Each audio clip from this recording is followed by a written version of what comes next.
Hello friends, जय Shri card में आपका स्वागत है। आज हम भारतीय इतिहास के कुछ विषय भाग 1 का चैप्टर नंबर 4 विचारक, विश्वास और इमारतें, इसका भाग 2 पढ़ रहे हैं। तो आइए सबसे पहले हम बात कर लेते हैं अपने क्वेश्चन वाली प्रोसेस की। तो पिछली वीडियो में मैंने आपसे क्वेश्चन किया था कि हमारे धर्मशास्त्रों की रचना किस भाषा में हुई थी। तो धर्मशास्त्रों की रचना संस्कृत भाषा में हुई थी।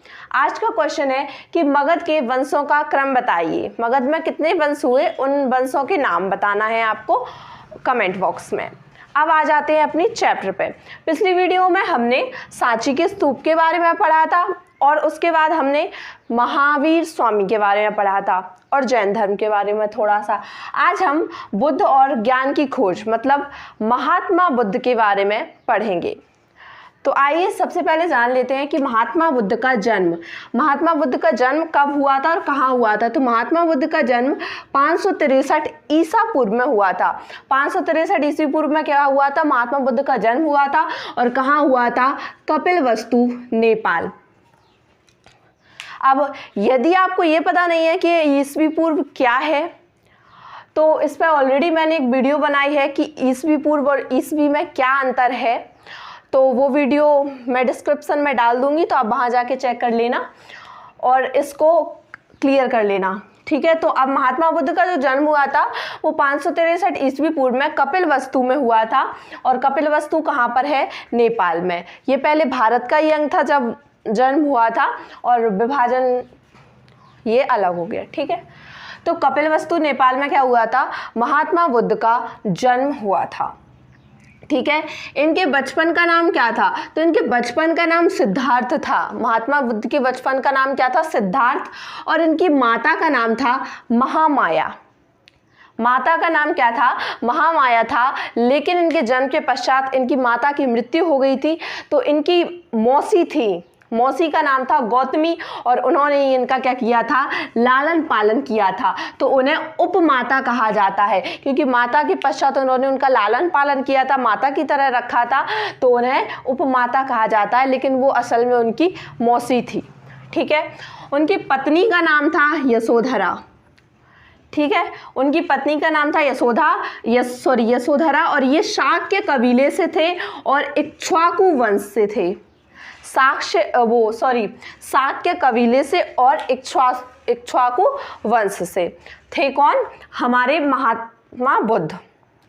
अब क्या हुआ कि महात्मा बुद्ध का जीवन था वो हमेशा 4 महलों के अंदर गुजरा।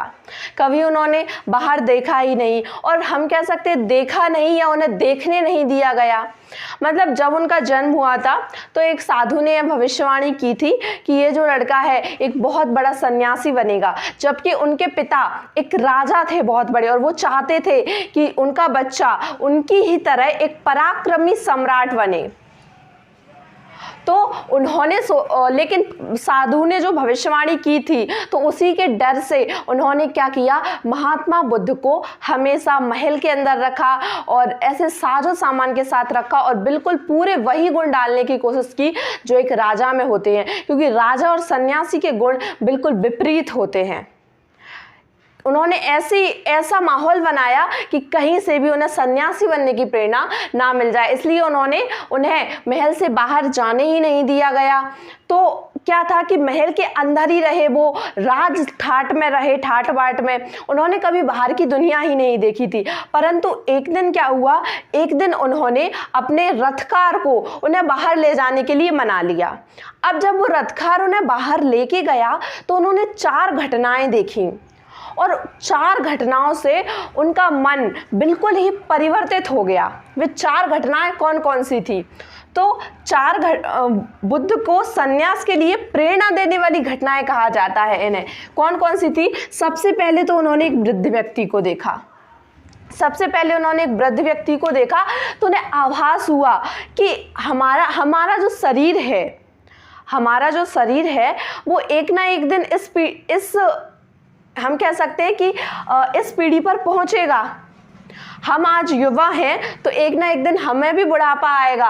और ये जो वृद्ध व्यक्ति को देखा तो वो बड़ी ही पीड़ा में था, उसमें उसके लिए उसके पास वृद्धता की पीड़ा थी और उसको देखकर उन्हें लगा कि ये जो संसार है वो क्या है, विनाशवान है।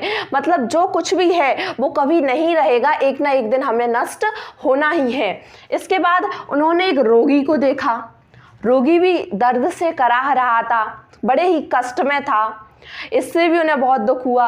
उसके पश्चात उन्होंने एक लाश देखी और लाश से उनके मन में एक भावना आई, क्या हमारा जन्म हुआ है, फिर हम कभी ना कभी रोगी होंगे तो हमें कष्ट होगा, फिर हमें बुढ़ापा आएगा या वृद्धता आएगी, उस समय हमारा पूरा जीवन जो वृद्धता का हमारा समय होगा वो कष्ट से गुजरेगा और उसके पश्चात एक दिन वो समय आएगा जब हम भी इस लाश की जगह होंगे। तो उनके मन में से विचार आए और आगे जाकर फिर उन्होंने एक सन्यासी को देखा और वो सन्यासी बड़ा ही प्रसन्न था, अपने आप में मग्न था, ध्यान लगाए हुए था। उसे ना तो दुख दर्द से उसका कोई वास्ता था, ना ही उसे संसार की कोई चिंता थी, ना ही उसके शरीर को कोई कष्ट था। तो उन्हें आभास हुआ कि ये सब जो संसार है वो तो विनाशवान है, कष्टप्रद है, जबकि जो संन्यास है वो आत्मा को संतुष्टि देता है, वो आनंदमय है। तो उन्होंने क्या किया और इन्हीं घटनाओं को देखकर उन्हें क्या की प्रेरणा मिली, संन्यास लेने की प्रेरणा मिली। उन्होंने सोचा कि ये सब घटनाएं तो कष्ट देती हैं, केवल एक सन्यासी है जिससे क्या मिलता है, आनंद मिलता है, मन को शांति मिलती है। तो उन्होंने और इन घटनाओं को देखकर वो किसके लिए प्रेरित हुए, संन्यास लेने के लिए प्रेरित हुए और इस प्रकार फिर उन्होंने 29 वर्ष की आयु में गृह त्याग कर दिया। 29 वर्ष की आयु में अपने माता पिता, परिवार, पत्नी और बच्चे को छोड़कर उन्होंने क्या कर दिया, गृह त्याग कर दिया। उनका एक बच्चा भी हो गया था तो उन्होंने गृह त्याग कर दिया और इसे क्या कहा जाता है, महाभिनिष्क्रमण। उन्होंने जो गृह त्याग किया, इस घटना को महाभिनिष्क्रमण कहा जाता है। याद रखना, ये एक पॉइंट बहुत ही इंपॉर्टेंट है एग्जाम के लिए। इसके बाद है फिर 35 वर्ष की आयु में उन्हें काय की प्राप्ति हुई, ज्ञान की प्राप्ति हुई और इस घटना को क्या कहा जाता है, निर्वाण कहा जाता है। काय की प्राप्ति हुई, ज्ञान की प्राप्ति हुई। एज ध्यान रखना, 35 वर्ष की आयु में, 29 वर्ष की आयु में गृह त्याग किया और 35 वर्ष की आयु में काय की प्राप्ति हो गई, उन्हें ज्ञान की प्राप्ति हो गई। ज्ञान की प्राप्ति कहाँ हुई, उन्हें हुई थी गया में, बोधि वृक्ष बोध गया बिहार में, ठीक है। और जब उन्हें ज्ञान की प्राप्ति हुई तो पहले तो उनका नाम क्या था, सिद्धार्थ, लेकिन फिर वो क्या कहलाए, महात्मा बुद्ध। बुद्ध का मतलब होता है ज्ञानी व्यक्ति, तो वो क्या कहलाए, महात्मा बुद्ध यानी महान ज्ञानी व्यक्ति कहलाए। और उन्हें जो ज्ञान की प्राप्ति हुई थी वो स्थान था गया, जो कि कहाँ है, बिहार में। लेकिन जब वो बुद्ध कहलाए तो इसी नाम के साथ उसे वो क्या कहलाने लगा, बोध गया। गया के स्थान पर उसका नाम क्या हो गया, बोध गया हो गया। और जिस वृक्ष के नीचे उन्हें ज्ञान की प्राप्ति हुई उसका नाम क्या पड़ गया, बोधि वृक्ष पड़ गया, ठीक है। तो पहले क्या था, गया, और जब से बुद्ध के नाम पर बोध गया और जिस वृक्ष के नीचे उन्हें ज्ञान की प्राप्ति हुई वो बोधि वृक्ष, ठीक है। ये दोनों, ये कहाँ है, बिहार में है। फिर अब ज्ञान की प्राप्ति के पश्चात महात्मा बुद्ध की क्या हुई, मृत्यु हुई। मृत्यु कब हुई, 483 ईस्वी पूर्व में। कब, 483 ईस्वी पूर्व में इनकी मृत्यु हो गई। और कब, 80 वर्ष की आयु में। जब इनकी मृत्यु हुई तो इनकी आयु कितनी थी, 80 वर्ष की थी। मृत्यु कहाँ पर हुई, कुशीनगर में हुई। मृत्यु कहाँ पर हुई इनकी, कुशीनगर में हुई। और इस प्रकार महात्मा बुद्ध क्या हो गए, स्वर्ग को सिधार गए। लेकिन एक बहुत ही इंपॉर्टेंट बात है कि महात्मा बुद्ध का जन्म, महात्मा बुद्ध को ज्ञान की प्राप्ति और महात्मा बुद्ध की मृत्यु, ये तीनों ही घटनाएं पूर्णिमा के दिन हुई थी। कितनी आश्चर्यजनक बात है ना कि महात्मा बुद्ध का जन्म, उनको ज्ञान की प्राप्ति और उनकी मृत्यु, ये तीनों ही घटनाएं पूर्णिमा के दिन हुई थी। और ये बहुत ही इंपॉर्टेंट बात है। अब हम देखेंगे महात्मा बुद्ध की शिक्षाएं। महात्मा बुद्ध की ज्ञान की प्राप्ति के पश्चात महात्मा बुद्ध ने उपदेश देना प्रारंभ किया और जो उन्होंने शिक्षाएं दी वो उनके जीवन रहते तो किसी भी ग्रंथ में संकलित नहीं की गई। मतलब उन्होंने उपदेश दिए लेकिन वो किसी ग्रंथ में नहीं लिखे गए। जैसे वो ऐसी सामान्य शिक्षाएं देते थे, जैसे कि एक बच्चा बीमार था, एक बच्चा मृत्यु हो गई उसकी माँ रोते रोते उसे बुद्ध के पास लेकर आई। तो बुद्ध ने उसे जीवित न करते हुए उन्हें ये समझाया कि मृत्यु अवश्यंभावी है, मतलब मृत्यु होनी ही है, आज नहीं तो कल किसी को मरना ही है, ये बात समझाई। तो इस प्रकार वो लोगों को सत्य का ज्ञान करवाते थे। ठीक है, तो महात्मा बुद्ध की जो शिक्षाएं हैं वो उनके जीवन रहते तो संकलित नहीं की गई, लेकिन जब उनकी मृत्यु हो गई तो मृत्यु के पश्चात उनके शिष्यों ने क्या किया, सभाएं बुलाई और उन सभाओं में महात्मा बुद्ध की शिक्षाओं को संकलित किया, और जिनमें महात्मा बुद्ध की शिक्षाओं को संकलित किया गया उन्हें त्रिपिटक कहा जाता है। क्या कहा जाता है? त्रिपिटक या तीन पिटक। पिटक का मतलब होता है पिटारे या टोकरियाँ, तो मतलब ज्ञान की टोकरियाँ या ज्ञान के पिटारे। तो क्या त्रिपिटक कौन कौन से हैं? सबसे पहले हम देखते हैं, एक तो है सूत पिटक। सबसे पहला है सूत पिटक में बुद्ध की शिक्षाओं का वर्णन है। ठीक है, दूसरा है विनय पिटक में संघों और मठों के नियम, मतलब उन जो बौद्ध धर्म के भिक्षु और भिक्षुणियों के लिए जो संघ होते थे उनमें जो नियमों का पालन उन्हें करना होता था, उन नियमों का इसमें क्या था, वर्णन था विनय पिटक में। और उसके बाद है हमारा अभिधम पिटक में क्या थे, दर्शन से जुड़े विषय थे। तो इस प्रकार ये क्या थे, तीन पिटक थे।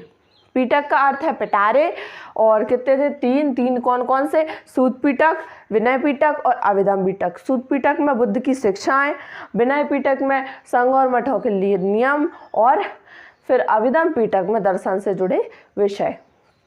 फिर क्या है कि अब बुद्ध की क्या शिक्षाएं क्या थी, बुद्ध की प्रमुख शिक्षाएं क्या थी, वो किन बातों पर बल देते थे।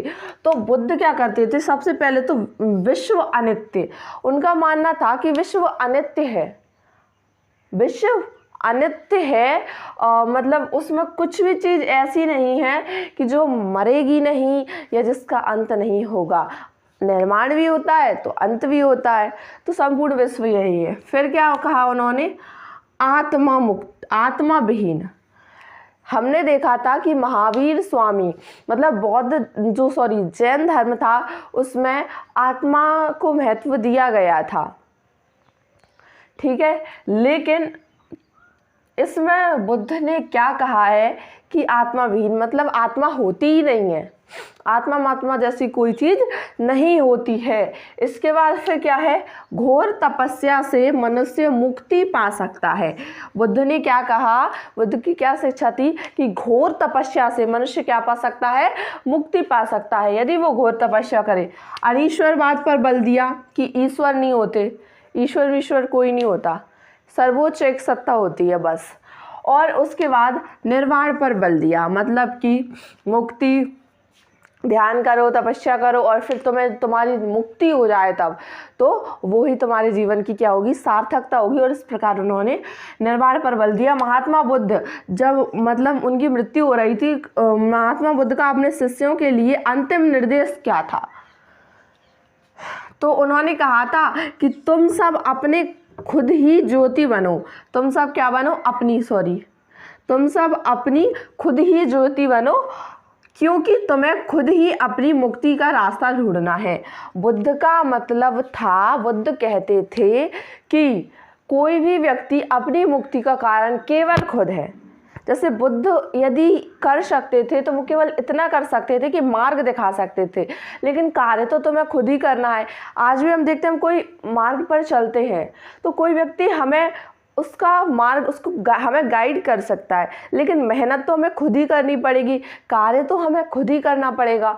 तो ऐसे ही बुद्ध ने क्या कहा कि तुम सब अपनी खुद ही ज्योति बनो, अपनी ज्योति तुम खुद ही बन जाओ, और क्योंकि तुम्हें खुद ही अपनी मुक्ति का रास्ता ढूंढना है। अब नेक्स्ट टॉपिक पे हम बात करेंगे बुद्ध के अनुयायी। बुद्ध की शिक्षाओं के बाद हम बात करते हैं बुद्ध के अनुयायी। बुद्ध ने किस प्रकार, मतलब कैसे कैसे उनके अनुयायी थे और कैसे बने वो, तो उसके बारे में हम चर्चा करते हैं। तो सबसे पहले हमें पता है, हम पढ़ चुके हैं कि बुद्ध ने 29 वर्ष की आयु में गृह त्याग कर दिया था। और 35 वर्ष की आयु में उन्हें ज्ञान की प्राप्ति हो गई थी। गया स्थान पर हुई थी इसलिए, और उस टाइम जब उन्हें ज्ञान की प्राप्ति हुई तो उनका नाम सिद्धार्थ से बदलकर गौतम बुद्ध रख दिया गया।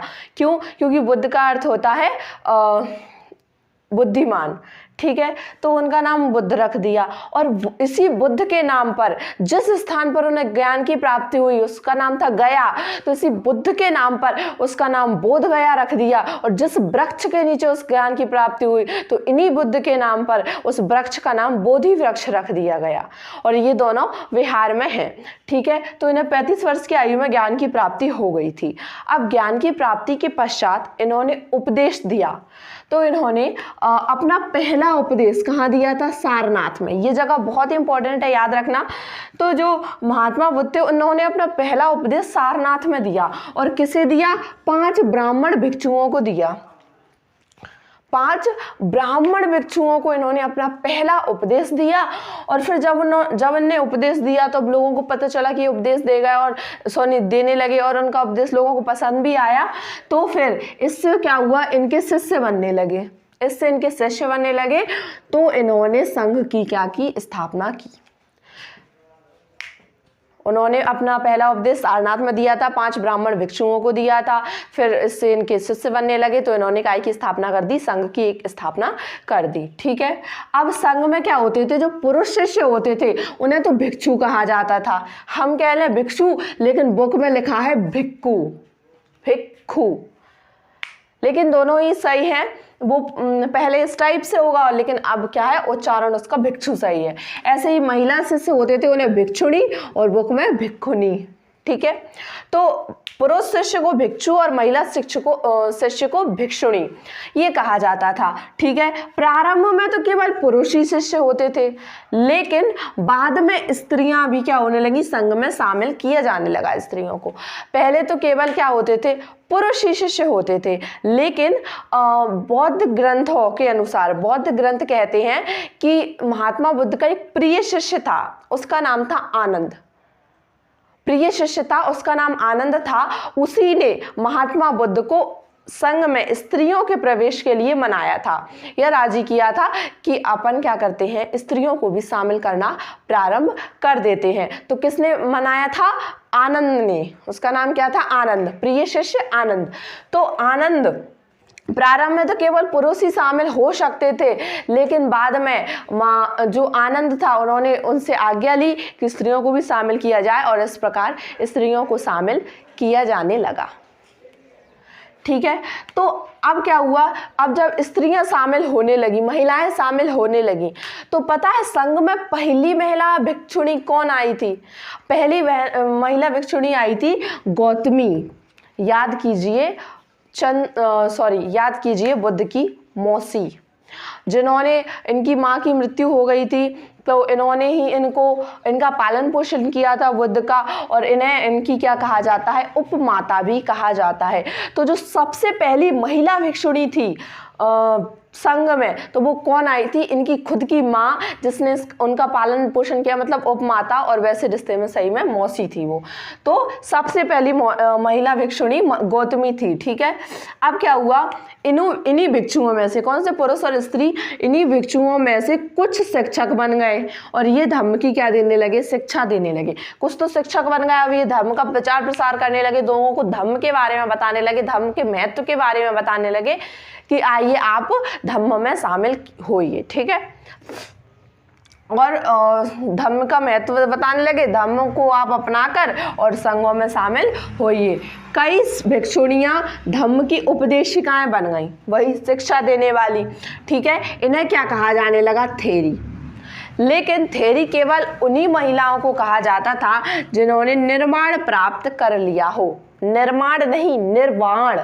निर्वाण मतलब होता है इन्हें ज्ञान की प्राप्ति हुई, ज्ञान की प्राप्ति होना। तो थेरी केवल उन्हीं महिलाओं को कहा जाता था जिन महिलाओं ने निर्वाण प्राप्त कर लिया हो, ठीक है। अब ये जो महिलाएं थी, इन्होंने ही मिलकर, ये थेरी थी, इसीलिए इन्होंने मिलकर एक ग्रंथ लिखा जिसे क्या कहा गया, थेरी गाथा कहा गया, क्योंकि थेरियों के द्वारा लिखा गया अपनी गाथा तो उसे थेरी गाथा कहा गया।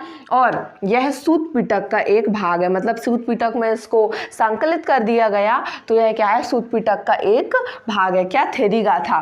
फिर अब जो संघ थे, संघ के अनुयायी, बुद्ध के अनुयायी कैसे लोग बनते थे, तो बुद्ध के अनुयायी सभी वर्ग के लोग बनते थे, धनवान से लेकर निर्धन, धनपति, राजा, हम शिल्प का जैसे उच्च वर्ग के धनपति, राजा, अमीर, कुलीन लोग, इसके अलावा मध्यम वर्ग के शिल्पकार, व्यापारी और बढ़ई वगैरह और सब ये भी, और उसके बाद निम्न वर्ग के लोग जैसे कि दास वगैरह, ये भी क्या होने लगे, बुद्ध जो संघ था उसमें शामिल होने लगे, ठीक है।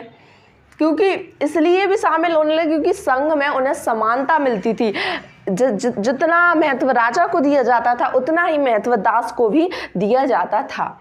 और फिर संघ की संचालन पद्धति संघ और गणों की परंपरा पर आधारित थी। काय पर, संघ और गणों की परंपरा पर आधारित थी इसकी संचालन पद्धति। और इस प्रकार आज का हमारा ये टॉपिक खत्म होता है। आशा है आपको ये चैप्टर, ये वीडियो समझ में आ रही होंगी। यदि आ रही हैं तो please like, share and subscribe कीजिए। आज की वीडियो में इतना ही, मिलते हैं इसके पार्ट 3 में। Thank you so much.